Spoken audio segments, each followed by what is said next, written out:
નમસ્કાર, આપ જોઈ રહ્યા છો જેકેએસની ગુજરાતી વાત. તો પાટણ ભાજપના ઉમેદવાર ભરતસિંહ ડાભીના સમર્થનમાં રાધનપુર ખાતે યોજાઈ જાહેર સભા. રાધનપુર ખાતે યોજાઈ જાહેર સભા, જેમાં ક્ષત્રિય ઠાકોર સેનાના અધ્યક્ષ અને ધારાસભ્ય અલ્પેશ ઠાકોરે આપી હાજરી. ભરતસિંહ ડાભીના પ્રચાર માટે રાધનપુર પહોંચ્યા હતા. અલ્પેશ ઠાકોર સાથે પાટણ જિલ્લાના ભાજપના પ્રમુખ દશરથજી ઠાકોર અને પૂર્વ ધારાસભ્ય નાગરજી ઠાકોર અને જિલ્લા પંચાયતના પ્રમુખ હેતલબેન ઠાકોર અને રાધનપુર વિધાનસભાના ધારાસભ્ય લવિંગજી સોલંકી અને ભારતીય જનતા પાર્ટીના કાર્યકર્તાઓ અલ્પેશ ઠાકોર સાથે ભરતસિંહ ડાભી સહિત ભાજપના આગેવાનો રહ્યા હતા. ઉપસ્થિત અલ્પેશ ઠાકોરને ફૂલહાર અને પાઘડી પહેરાવી કર્યું હતું સ્વાગત. ભારતીય જનતા પાર્ટીના ઉમેદવાર ભરતસિંહ ડાભીને વિજય બનાવવા માટે અપીલ કરવામાં આવી હતી. જેકેએસની ગુજરાતી સાથે મનુ ઠક્કર, રાધનપુર.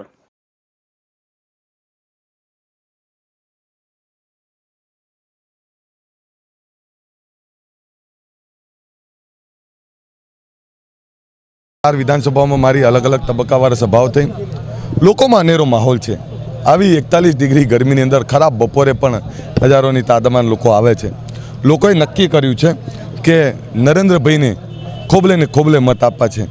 મને એવું લાગે છે કે આ વખતે જે CR પાટીલે 5 લાખનો ટાર્ગેટ આપ્યો છે, આને લોકો તોડી નાખશે અને 7 લાખ સુધી ઉપર લઈ જશે. જે રીતે જન જન સુધી વિકાસ પહોંચાડવાનો પ્રયત્ન થયો, જે રીતે નરેન્દ્રભાઈએ આ દેશનો વિકાસ કર્યો, ગુજરાતનો વિકાસ કર્યો, એટલે લોકો નરેન્દ્રભાઈમય થઈ ગયા છે અને નરેન્દ્ર મોદીને સમર્થન કરી રહ્યા છે. કમળ એક એક બૂથમાં મોટી લીડથી જીતી રહ્યું છે અને ઘણા બૂથો તો એવા છે કે જ્યાં 100% મતદાન એ ભારતીય જનતા પાર્ટીના સમર્થનમાં દેખાઈ રહ્યું છે. તમામ સમાજના આગેવાનો, તમામ સમાજ અને તમામ વર્ગના લોકો, મહિલાઓ, બુઝુર્ગો, ખેડૂતો, તમામ લોકો આજે ભારતીય જનતા પાર્ટીને આશીર્વાદ આપી રહ્યા છે. હું આપને કહું કે ક્ષત્રિય સમાજ મૂળ એ નરેન્દ્રભાઈને માનનારો સમાજ છે. એમણે એક વારંવાર કહ્યું કે અમારો વિરોધ એ રૂપાલા સાહેબ સાથે છે, પરંતુ મોદી સાહેબ માટે અનેરો પ્રેમ છે. આ ક્ષત્રિય સમાજે મોદી સાહેબને ખૂબ પ્રેમ કર્યો છે અને ખૂબ પ્રેમ આપ્યો છે. એટલે હું એવું માનું છું કે ક્ષત્રિય સમાજ રૂપાલા સાહેબની ભૂલની સજા એ મોદી સાહેબ કે ભારતીય જનતા પાર્ટીના ઉમેદવારોને નહીં આપે. એ મોદી સાહેબને ખૂબ પ્રેમ કરે છે અને વારંવાર કહે છે. એટલે હું એવું માનું છું કે ભારતીય જનતા પાર્ટીને ક્ષત્રિય સમાજનો ખૂબ પ્રેમ મળશે.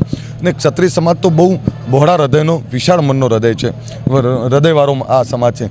અને ક્ષત્રિય સમાજે હંમેશા લોકોના રખાપો કર્યા છે, લોકોને દિશા આપવાનું કામ કર્યું છે. એટલે ક્ષત્રિય સમાજનો આશીર્વાદ એ હંમેશા ભારતીય જનતા પાર્ટીને નરેન્દ્રભાઈ જોડે રહેવાના છે.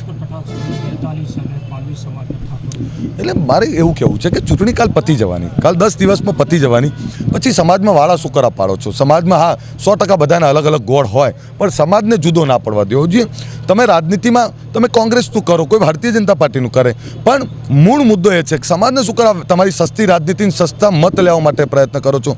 એટલે મારો સ્પષ્ટ એવી વાત છે કે સમાજને એક રહેવા દો. એક થયો છે, સાચી દિશામાં વર્યો છે, તો તમારા થોડાક ફાયદા માટેથી સમાજને વેરવિખેર કરવાનો પ્રયત્ન ના કરો. તો સદારામ બાપાનો તો એક એક ઠાકોર ભક્ત છે. હું એ સદારામ બાપાનો ભક્ત છું. હું તો બાપાએ જે 70 વર્ષ જે વ્યસન મુક્તિની વાત કરી એ જ વાત લઈને ચાલ્યો. એટલે હું આપને કહું કે સદારામ બાપાનો ભક્ત તો આપણ કોઈ પારકા તો છે નહીં. આ સમાજના દીકરા છે, ભરતસિંહ સમાજના દીકરા છે, બંને ઉમેદવાર સમાજના છે. પરંતુ જે કહ્યું છે ને કે સત્ય ને અસત્ય, એમને મત આપવાનું કારણ હું વારંવાર કહું છું કે કોંગ્રેસને મત કેમ, એનું એક કારણ આપો ને ભારતીય જનતા પાર્ટીને મત કેમ, એના 100 કારણો છે. અમારી જોડે નરેન્દ્ર મોદી છે, અમારી જોડે વિકાસ છે, અમારા જોડે કરેલા કામોનું પાથું છે અને ગુજરાત અને આ દેશનો કરેલો વિકાસ છે. એટલે હું આપને સ્પષ્ટ કહું, સદારામ બાપા અમારા બધાના પૂજ્ય છે. સદારામ બાપા હોય અમારા વેલના, તો અમારા ભાતીજી મહારાજ અમારા પૂજ્ય છે. અને એ પૂજ્ય છે તો એમનો રાજનીતિ માટે ઉપયોગ ના કરવો જોઈએ.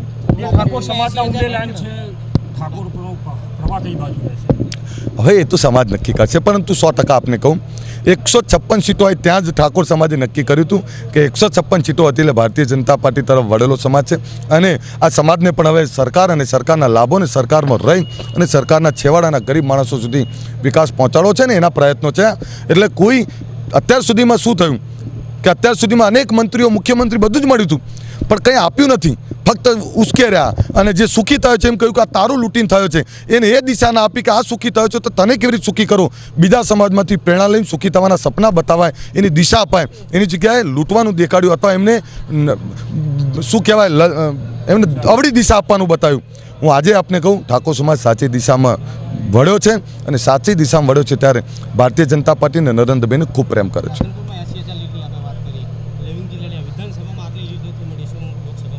ગઈ વખતે 40,000 હતી ને દોસ્ત.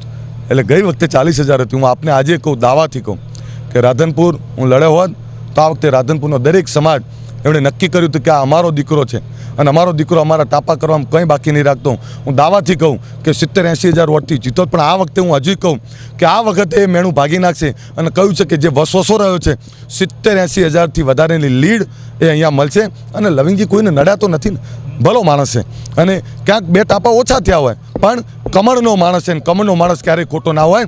એટલે આપને આજે કહું કે 70-80,000ની લીડથી અહીંયા કમળ જીતવાનું છે અને એને મદદ કરવાના છે લોકો.